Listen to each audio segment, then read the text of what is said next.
I now give the floor to His Excellency Vivian Balakrishnan, Minister of Foreign Affairs of Singapore.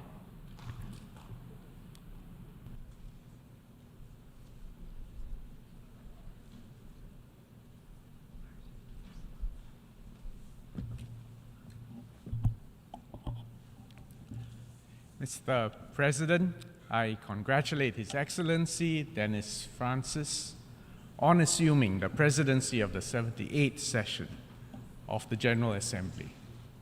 We are delighted that a fellow member of the Forum of Small States has been elected to the highest office in the General Assembly.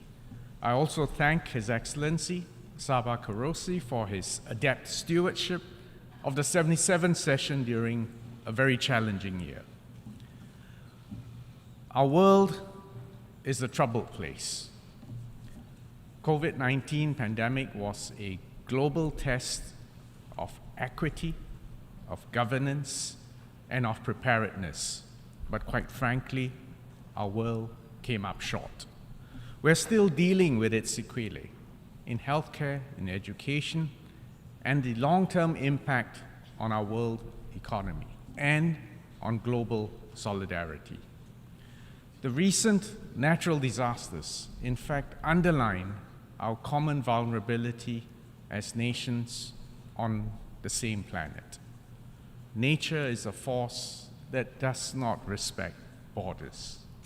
Our hearts go out to the victims of the earthquakes in Morocco and Turkey and the floods in Libya. There are looming food and water crises, and if we miss our climate change targets, we will heap even more misery upon ourselves and on future generations. Beyond the devastation caused by pandemics and natural disasters, we have created purely man-made tragedies as well. The Russia-Ukraine conflict continues to rage on. It is a full frontal assault on the UN Charter and a flagrant violation of international law. Global food security has been aggravated by the war in Ukraine, as well as by climate change, which will add to inflationary pressures everywhere. In ASEAN, in my part of the world, the violent coup in Myanmar has deprived the people of Myanmar of the peace and development that they so richly need and deserve. Our hearts go out for our brothers and sisters in Myanmar. This perfect storm is aggravated by political dysfunction almost everywhere. Fractious, hyperpolarized domestic politics, the disillusionment with globalization and multilateralism, and the lack of strategic trust between countries, and, if I may add, especially between the superpowers. This dysfunction hobbles our ability to deal with the planetary crisis that go beyond the ability of any single superpower or even blocks of countries to overcome. In fact, all countries need to work together to build coherent and realistic multilateral solutions.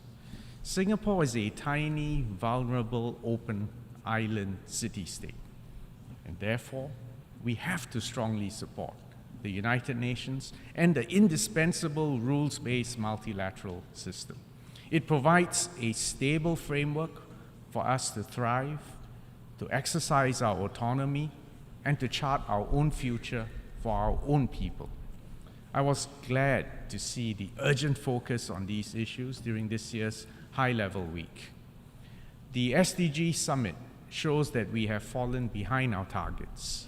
The Climate Ambition Summit, the 3 high-level meetings on health, and the preparatory meeting for the Summit of the Future help us to recalibrate the multilateral system.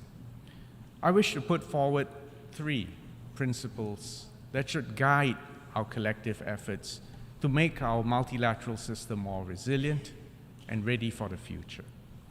First, we should reaffirm our commitment to building a multilateral system that reflects our enlightened long-term interests as a global community. Unfortunately, The world today is marked by even sharper geopolitical rivalry. Free trade is in retreat, and supply chains are being fragmented. This unravels the gains that we have painstakingly made over many decades by competing and contributing to a common global technology stack. We must avoid turning competition into a zero-sum game. Whether we are addressing climate change, outer space, or technology standards, it is important for all countries to balance our national interests with the collective long-term interests of our global community. This means that member states need to work constructively and in good faith within the multilateral framework, keeping our enlightened common interests in mind. The need for compromise and mutual understanding is a feature, it's not a bug of the multilateral system. And in the face of the planetary challenges that we face, there is no winner who can take it all.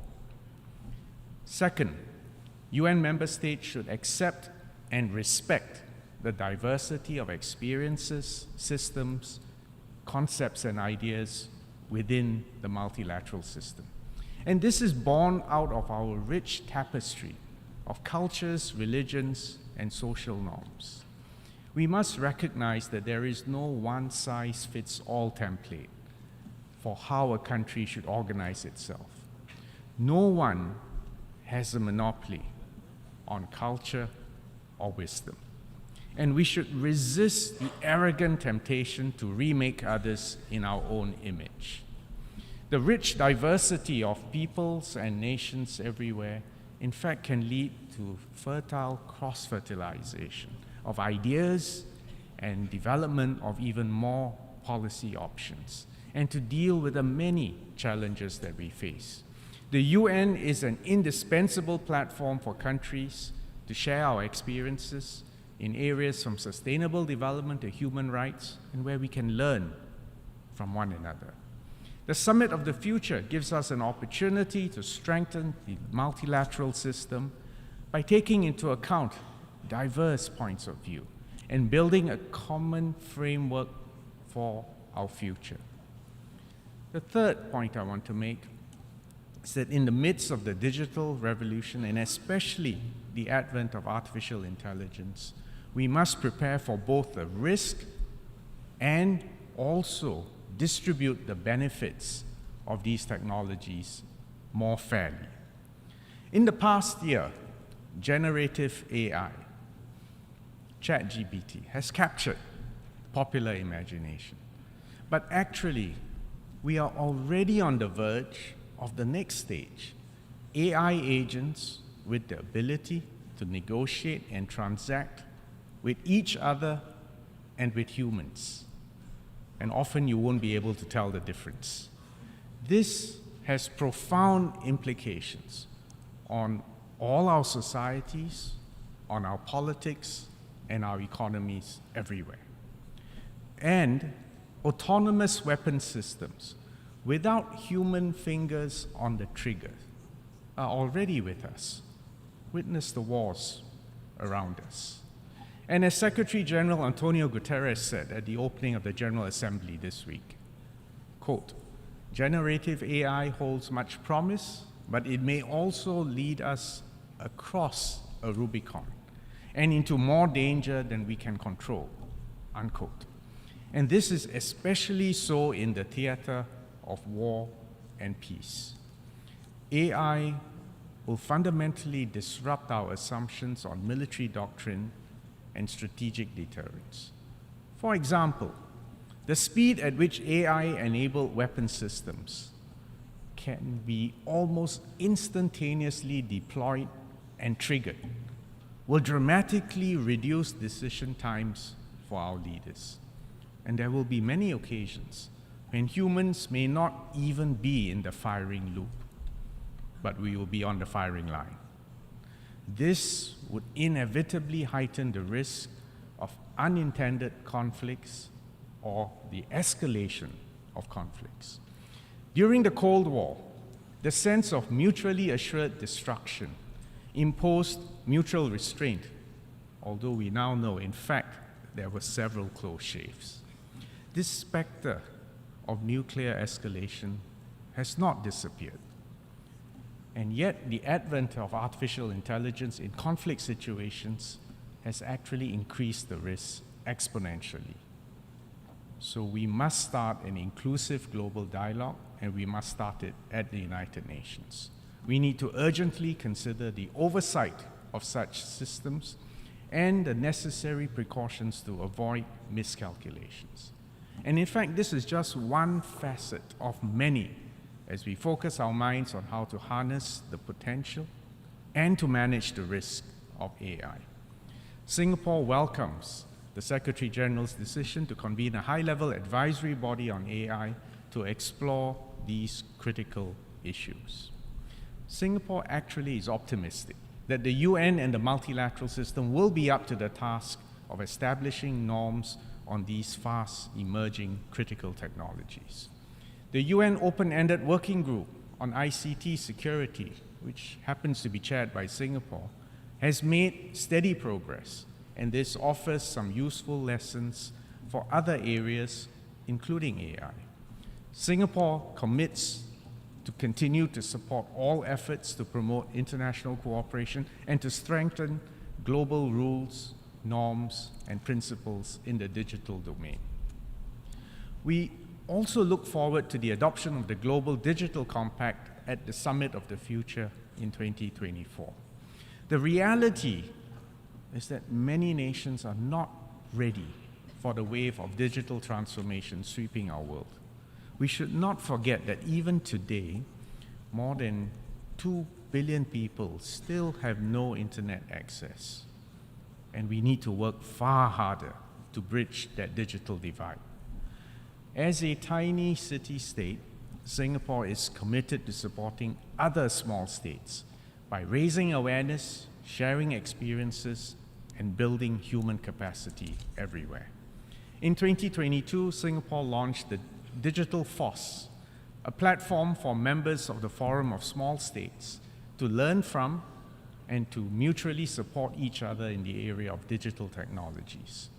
There is no doubt that these technologies are a powerful accelerator for sustainable development in developing countries, and all the more so in small states like us. But many developing countries and small states will need help to deploy and to harness the benefits of these technologies. Mr. President, as the most inclusive and universal body in the world, the United Nations has to be at the center of our collective efforts to address these global challenges. We can do so, as shown, in fact, by the recent adoption of the legally binding instrument on the conservation and sustainable use of marine biological diversity of areas beyond national jurisdiction. I'm referring to the BBNJ agreement. Singapore is honored that Ambassador Rina Lee served as the president of the BBNJ Intergovernmental Conference. She worked tirelessly and closely with all delegations to bring that ship safely to harbor. And this week, I was proud to sign the BBNJ agreement on behalf of Singapore, and Singapore intends to ratify this as soon as possible. We call on all UN member states to sign and to ratify the BBNJ agreement so that it can enter into force early. And I'm glad that as of today, I believe 81 member states have signed the BBNJ agreement. We need to bring the same constructive spirit to the other areas of the global commons: AI, cybersecurity, digital technology, even outer space. We do not lack policy ideas on strengthening multilateralism, but we need commitment and action.